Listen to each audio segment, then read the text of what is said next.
Hi, I'm Doo-hwan. Welcome to Digging into China, where we explore China in depth to reveal unique perspectives. Beyond China's borders, rumors about Xi Jinping have long been abundant. Many claim he is on the verge of stepping down, while others speculate about his declining health. I have never been inclined to engage in discussions about such palace intrigues. Since the rumors of Xi out Li In began, I have dismissed them as baseless. Yet, their persistence reflects a deeper sentiment, a widespread hope that Xi Jinping will soon pass away or relinquish power. What would happen if Xi Jinping were to die? In this episode, we will explore a thought experiment examining who might succeed him and whether his death could ignite hopes for China's democratization. Could Xi's passing herald a new dawn for the nation? When discussing Xi Jinping's potential successor, many, including reputable media outlets, focus on shifts in official appointments. For example, the Financial Times has pointed to Yin Li, Chen Wenqing, Chen Jining, and Yin Yong as possible candidates. However, I believe this perspective is flawed. Regarding who might succeed Xi, my view is that identifying a clear successor is nearly impossible, and even if one were named, they might not truly inherit power. People speculate endlessly about Xi's successor, but they remain trapped in a flawed assumption that the Chinese Communist Party will inevitably ensure an orderly succession. This assumption is understandable, as the CCP has historically operated this way. Leaders from Jiang Zemin to Hu Jintao to Xi Jinping all transitioned power in an orderly manner. Thus, many assume Xi's succession will follow suit, that after his death, a designated successor from the party's next generation will seamlessly take over. However, such a scenario is unlikely to unfold in today's China, primarily due to changes in its political power structure. This model of succession is often described in two ways. If a high-ranking CCP leader is designated as a successor, it is called an orderly intra-party succession. If a family member is chosen and the transition is orderly, it is referred to a familial orderly succession. Neither model, however, applies to China today. The first is unfeasible because Xi's power is too vast, and the second is impractical because his authority is insufficient. Let us first address Xi's immense power. His dominance makes orderly intra-party succession unlikely. Such transitions were common in China's past, leading many to believe they are both probable and straightforward. Yet globally, they are rare and require specific conditions. For an orderly intra-party succession to occur, two conditions must be met. First, the country must be a one-party state, which China is under the CCP. Second, the dictatorship must be collective, not dominated by a single individual. A collective dictatorship resembles 9 dragons ruling the world of old, a system of shared leadership. Only under such conditions can orderly succession occur. The Soviet Union illustrates this clearly. After its founding, except during Stalin's era, leaders operated under collective dictatorship. Succession issues arose only after Stalin's death, when no orderly transition occurred. Who was Stalin's intended successor? That remains unclear. After his death, Georgy Malenkov briefly assumed the power, serving as the Soviet Communist Party's first secretary for just 8 days before Nikita Khrushchev replaced him. Khrushchev's triumph was short-lived, as he too was soon ousted. China followed a similar pattern. Who did Mao Zedong envision as his successor? The Gang of Four or Hua Guofeng. Like Stalin, this remains debated. Regardless, neither the Gang of Four or Hua Guofeng held power for long after Mao's death. Deng Xiaoping ultimately prevailed, and no stable, orderly intra-party succession took place. The falls of Khrushchev, the Gang of Four, and Hua Guofeng are often attributed to policy missteps. While some chance factors may have played a role, history suggests these outcomes were inevitable. In a one-party system under a single-person dictatorship, orderly intra-party succession is improbable. To understand why, we must consider power struggles. Even in ancient imperial times, when emperors held the legitimacy of divine authority, a decree alone could not transform an inexperienced prince into a true emperor. Such rapid ascensions often led to what as Aristotle termed a tyrant model, where powerful ministers control the state. For instance, when Emperor Kangxi of the Chun dynasty ascended the throne, he was dominated by the regent Obai. Similarly, Emperor Wu of the Han dynasty was controlled by Empress Dowager Dou. Even with the immense legitimacy of imperial authority, emperors needed to cultivate political alliances in advance to succeed smoothly. This is even more critical for a successor in a one-party system. For a successor to assume power, Xi Jinping cannot simply designate someone. He must actively build their political foundation, a vital process. In a collective dictatorship, this cultivation occurs naturally and is common. For instance, we knew Xi Jinping would be the next General Secretary well before 2012. By 2008, the CCP was grooming him as a candidate, assembling his team. The same applied to Hu Jintao, whose preparation began in 1998. This groundwork enabled their orderly successions. In a single-person dictatorship, however, such preparation is rare, especially under Stalin. The Soviet Union's chaos after his death stemmed from his failure to cultivate a successor. From the 1940s, Stalin promoted figures like Andrei Gidanov, Mulenkov, and Lavrentiy Beria as potential successors, but he ensured none secured the number 2 position, creating a triumvirate. Gidanov predeceased Stalin, and Stalin later elevated Khrushchev, forming another triumvirate. Why did Stalin act this way? Why avoid confirming a true successor? In ancient times, emperor cultivated a crown princess because of blood ties. Yet even then, some princes usurped power. How could Stalin trust an unrelated successor with real power? In one-party state under a single-person dictatorship faces what I call the single-person dictatorship dilemma.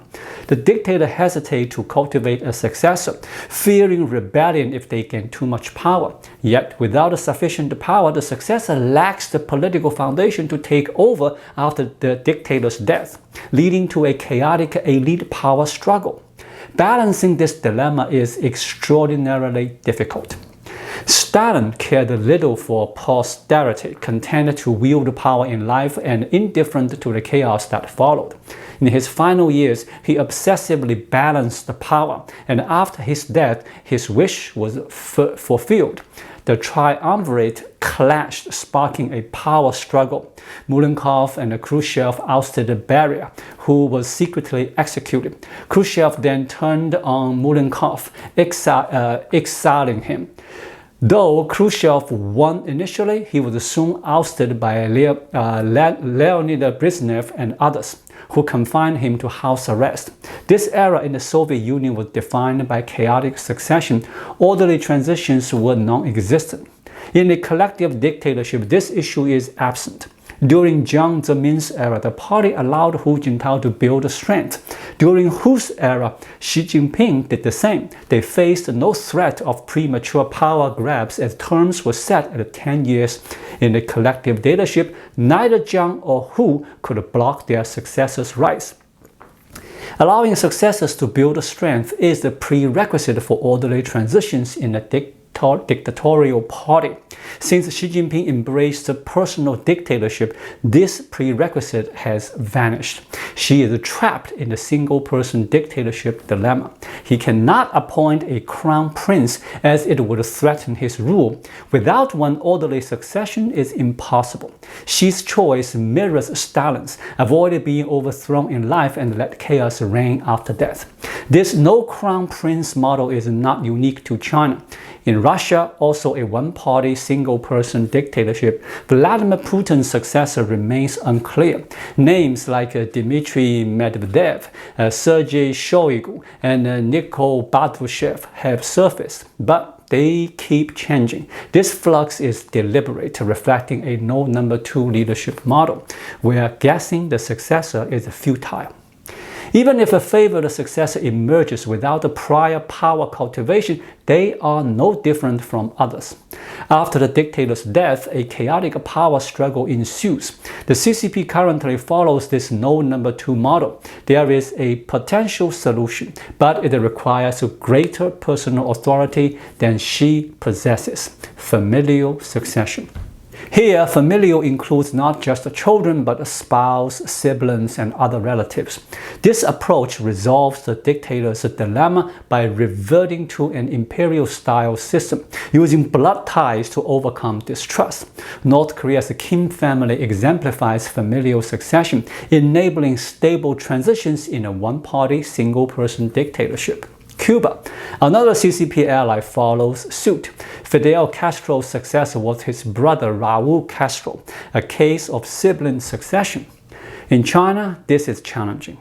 Xi lacks suitable relatives. His known family includes his brother Xi Jinping, his wife Peng Liyuan, and his daughter Xi Mingze. Unknown illegitimate children may exist, but based on public information, none seem fit to succeed. Xi Jinping, born in 1956, is only 3 years younger than Xi, making sibling succession impractical. Xi Mingze, born in 1992, is too young at just over 30 to lead elderly CCP officials. Any illegitimate children would likely face the same age issue. Among Xi's relatives, Peng Liyuan, 9 years his junior, is the right age, but her gender is a disadvantage in Chinese politics. The greater issue is Xi's limited personal authority. His control over the central government surpasses Jiang Zemin, Hu Jintao, and likely Deng Xiaoping. However, his political influence falls short of Mao Zedong's, let alone North Korea's Kim family or Cuba's Fidel Castro. Mao's attempt at a familial succession failed, so Xi's prospects are dim. If Xi pursued familial succession, public opposition and resistance from party elites would likely follow. Some might argue Xi could force it, say, by grooming Peng Liyuan, his wife, for a role like vice chair of the Central Military Commission. But even then, Peng would struggle to establish true authority. Authority is not always conferred by position. She might face Jiang Qin's fate, Mao's wife, swiftly purged after his death. For familial succession, Xi would need to surpass Mao's prestige, which is nearly impossible, especially given his poor handling of the pandemic and economy. Xi excels at political maneuvering, but not at governance or cultivating a personality cult. What is Xi's only viable path? Likely capturing Taiwan, achieving reunification could boost his prestige enough for familial succession. However, I doubt he can succeed, and even if he did, it might not outshine Mao's legacy. Still, Xi may pursue this to enable familial succession.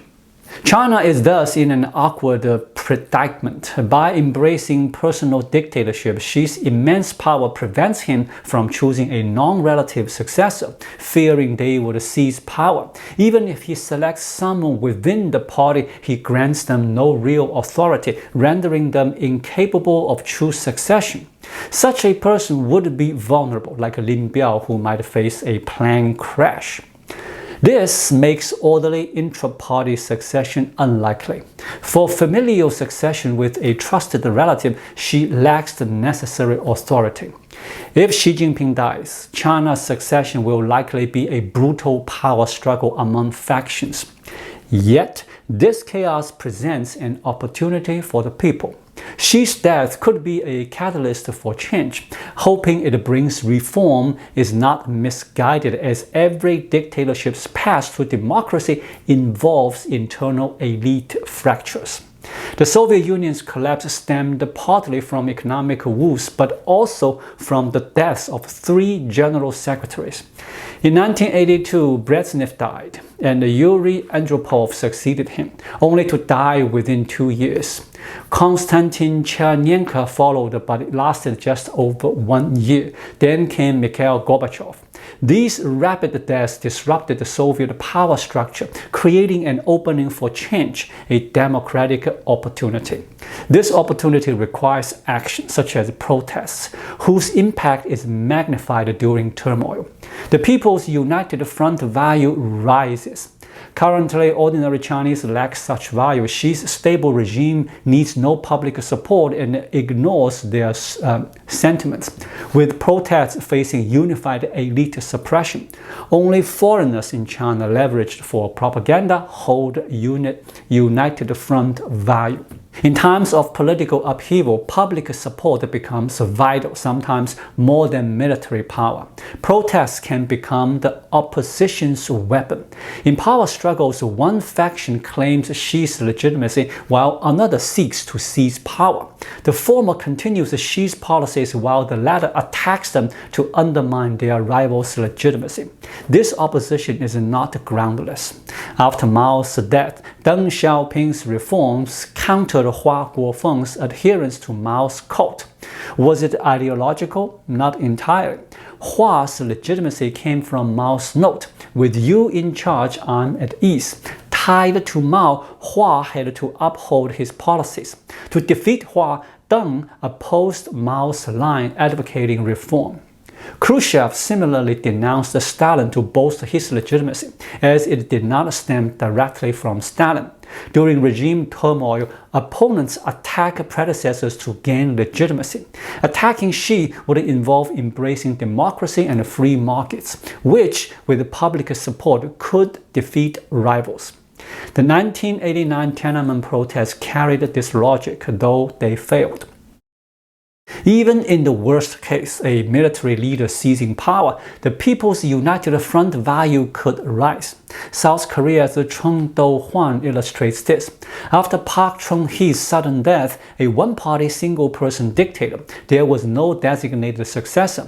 Chun used military control to seize power, but his legitimacy was weak. A military government cannot rule indefinitely under martial law. To gain legitimacy, Chun needed public support to silence opponents. Unlike Park, who could suppress protests freely, Chun could not. Protests gained amplified impact. In 1981, Chun promised a democratic election in 1988, pledging not to seek re-election. Though limited, he reiterated this commitment during major protests. In 1983, he told the Washington Post he would not run again. In 1985, he told the Los Angeles Times he would not amend the Constitution to extend his term. Political chaos elevated the public's importance and protest impact. Historically, Xi Jinping's death would be a rare democratic opportunity for China. Hoping it brings change is valid. Perhaps we won't wait that long. Xi's governance is so deficient that he may not survive his natural lifespan. His record is simply too poor to sustain himself. Thank you so much for watching. If you find this video helpful, please like it, drop a comment below, and hit the subscribe button right here. It really helps YouTube suggest my video to others. I'll be back with more content soon. Until then, be well.